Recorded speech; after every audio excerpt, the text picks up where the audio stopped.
Merci Madame la Ministre. La parole est à Monsieur Jean-Luc Warsmann. Oui, merci Monsieur le Président.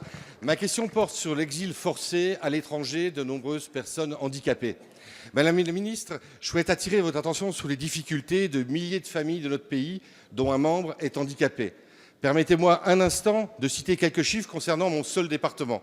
Dans les Ardennes, 2677 personnes en situation de handicap ont fait l'objet d'une décision favorable pour intégrer un établissement. Sur ces 2677, à cet instant nous échangeons, 385 personnes qui se sont vues reconnaître le droit à être hébergées en établissement sont chez elles, faute de place, et restent à leur domicile, souvent dans des conditions difficiles pour elles-mêmes ou leur famille.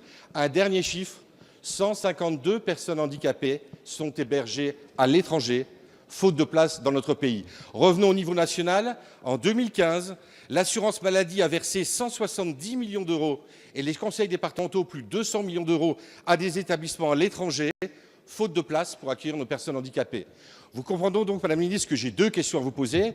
La première question, peut-on lancer une augmentation des capacités d'accueil dans notre pays pour répondre aux besoins? Et ma deuxième question, peut-on entamer progressivement une réduction des sommes versées aux établissements étrangers pour les verser à nos propres établissements médico-sociaux, pour ouvrir de nouvelles places, pour permettre aux personnes handicapées d'avoir des solutions d'hébergement à proximité?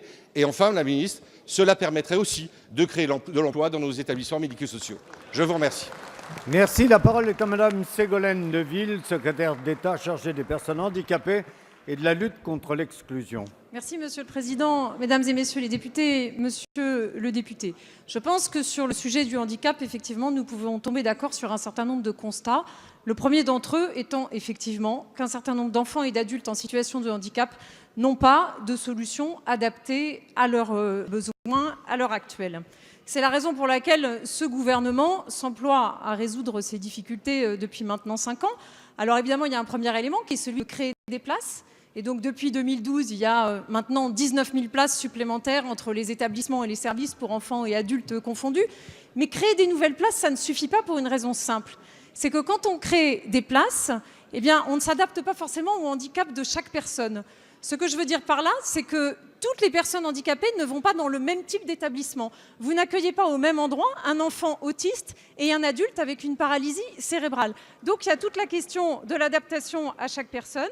Et c'est la raison pour laquelle nous avons d'une part changé la loi en permettant que les personnes puissent se retourner vers les MDPH quand elles n'ont pas de solution pour dire qu'est-ce que vous faites pour trouver une solution.